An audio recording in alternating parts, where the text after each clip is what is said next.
ธารณรัฐสังคมยมเวียดนามช่วยเหลือประชาชนลบล้างเฮือนอยู่สัวขาวหรือเฮือนเปเพให้แก่ชนเผ่าส่วนน้อยเพื่อเป็นการปฏิบัติตามทิศซี่นำลบล้างเฮือนอยู่สัวขาวหรือเฮือนเปเพให้แก่ครอบครัวทุกข์ยากเมื่อโมโมมานี่แขวงซอกจังสาธารณรัฐสังคมยมเวียดนามได้ดำเนินโครงการช่วยเหลือประชาชนก่อสร้างเฮือนอยู่ถาวรให้แก่ประชาชนชนเผ่าส่วนน้อยซึ่งเฮือนหลังใหม่นี้บ่เพียงแต่เป็นการช่วยเหลือให้ประชาชนมีบ่อนอยู่ที่มั่นคงเท่านั้นแต่ยังได้สร้างให้เขาเจ้ามีความหวังต่อการดำรงชีวิตที่อบอุ่นอิ่มหนำสำราญและมั่นคงกว่าเก่าประชาชนหลายคนภายหลังที่ได้รับการช่วยเหลือตั้งเฮือนใหม่ให้มั่นคงถาวรแล้วล้วนแต่ได้แสดงความขอบอกขอบใจต่ออำนาจการปกครองแขวงซอกจังเช่นลุงเจินวันเมื่อยกล่าวว่าข้าพเจ้าสุดที่ขอบอกขอบใจต่ออำนาจการปกครองที่มีความเอาใจใส่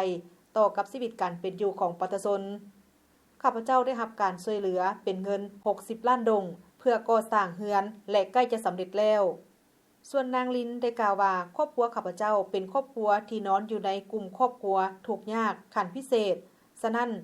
จึงได้รับนโยบายก่อสร้างเฮือนให้สำเร็จก่อนวันเทศกาลบุญปีใหม่ของชนเผ่าปีนี้ข้าพเจ้าขอแสดงความขอบใจเป็นอย่างสูงต่ออำนาจการปกครองแขวงซอกจังท่านนางเจือนที่แต้มประธานแนวโคมแห่งชาติแขวงซอกจังกล่าวว่าอยู่ภายในท้องถิ่นเขตเมืองจาบึงมี 2,262 ครอบครัวที่นอนอยู่ในกลุ่มครอบครัวที่ต้องได้รับการช่วยเหลือก่อสร้างที่อยู่อาศัยในนั้น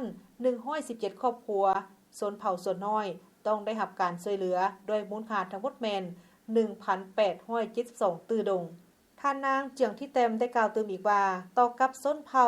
คือแม่นอกจากจะได้รับเงินช่วยเหลือในการก่อสร้างเฮือนจำนวน60ล้านดงหรือซ่อมแปลง30ล้านดงแล้วบรรดาครอบครัวยังได้รับนโยบายสังคมเพื่อกู้ยืมเงินก่อสร้างเฮือนเพิ่มเติมหรือลงทุนเข้าในการปลูกฝังเลี้ยงสัตว์เติมอีก